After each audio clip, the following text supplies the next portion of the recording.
It always takes me a minute to set up.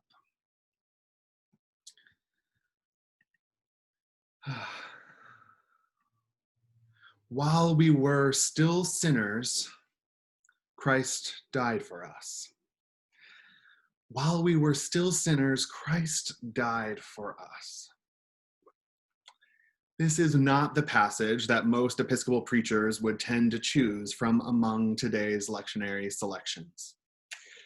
Indeed, Episcopalians rarely spend much time engaging with Paul's letters, in large part because his letters have all kinds of theology that we're just not sure what to do with. And I'm usually a fairly typical Episcopal preacher, but not today. For some reason, Paul's words spoke to me this week, spoke to me about our shared human condition in this moment. Paul, of course, has a strong penchant for complex theologizing. Today's passage, for instance, has much to do with a doctrine that is usually called the doctrine of justification.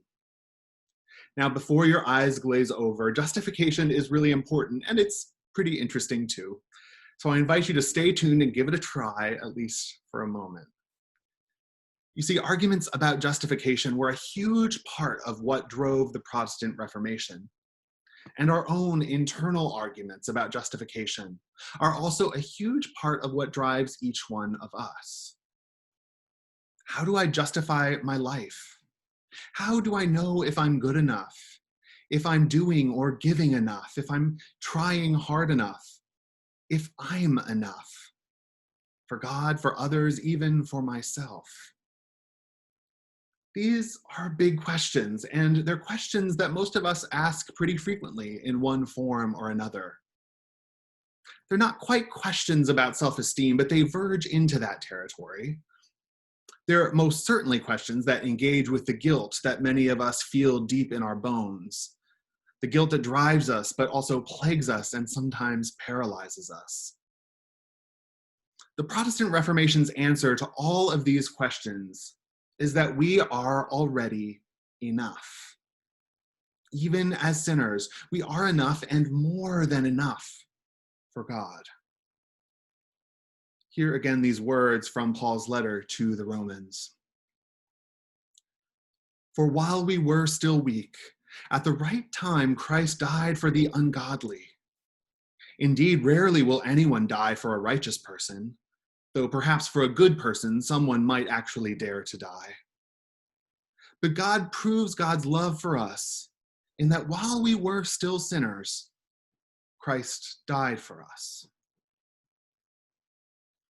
Now, this might not sound immediately like good news. We never asked anyone to die for us, and we generally don't like to be reminded of the more grisly parts of the Jesus story. But Paul is telling us that at the heart of the Jesus story is a God who loved us so deeply that even when we began to turn away, God was willing to bear any consequence and continued seeking relationship with us even unto and beyond Jesus' last breath. At the heart of the Jesus story, then, is a quite radical message about our enoughness. We were already enough, already worth God's while, even after we had betrayed Jesus, turning our backs and pretending not to know him. God loved us even at our most unlovable.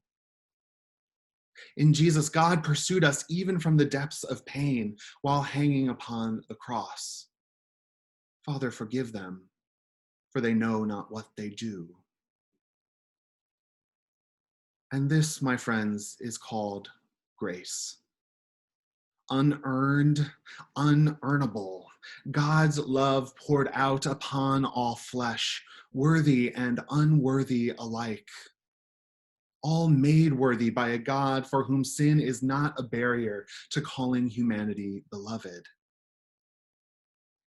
And this, at least for me, is very good news. Because when it comes to social justice, when it comes to engaging with incredibly painful issues, like hundreds of years of racism, like gross and persistent inequality, like a society designed to privilege some people over others, our belovedness isn't ultimately at stake. We don't have to get everything right away. We don't have to feel or say or do all the right things all the time. It's okay to make mistakes, missteps along the way. But most of us don't really believe that. Most days, I don't really believe that. So many of us end up staying on the sidelines whenever we don't know how to do something exactly right, whenever we're afraid of doing something even a little bit wrong, whenever we're afraid of looking foolish, whenever something seems too big or too scary or too overwhelming. We're afraid of feeling big, scary feelings, of feeling guilty, of feeling ineffective, feeling hopeless, of feeling ashamed. We worry about the validity of our self-justifications. What if I discover that I'm actually not as good of a person as I like to believe? Feeling fearful, we choose not to get too involved, worried about what might be revealed, worried about what we might see just below the surface of our lives.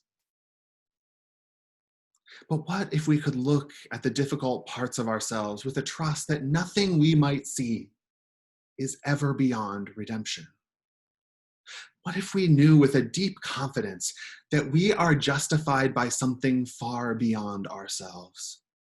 That we are justified by God's grace and do not have to justify ourselves? Wouldn't this be incredibly and profoundly freeing?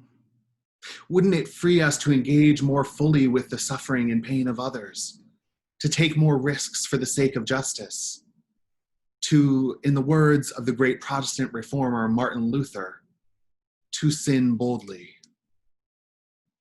Here's the context of that famous Lutheran adage.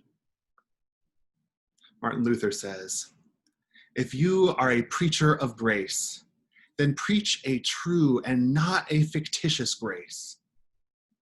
If grace is true, you must bear a true and not a fictitious sin. God does not save people who are only fictitious sinners. Be a sinner and sin boldly, but believe and rejoice in Christ even more boldly, for he is victorious over sin, death, and the world." If we believe in Christ this boldly, we need not fear so much of what we ordinarily fear. The truth is that we tend to feel the big, scary feelings most acutely when we're on the sidelines of life. But when we take the risk of getting engaged, of entering vulnerably into relationship and into action, something in us often shifts.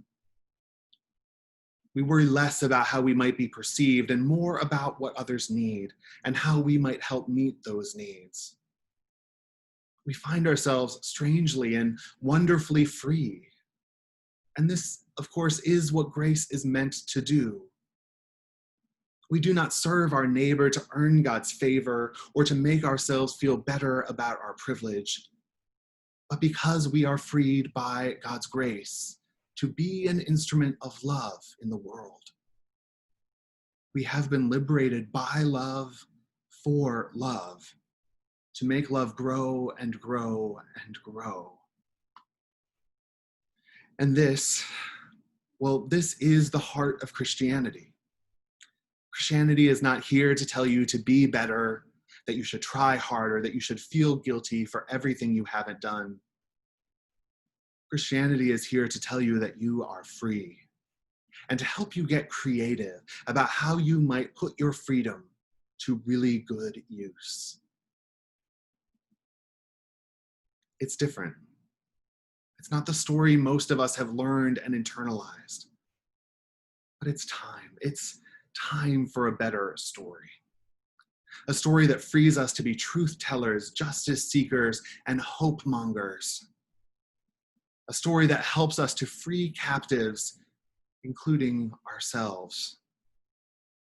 A story that creates something new, something healing each and every time it's told. We have such a story, such a truth, such a hope. It is for freedom that Christ has set us free. So let us live as people who have been set free and who live to set others free. May it be so.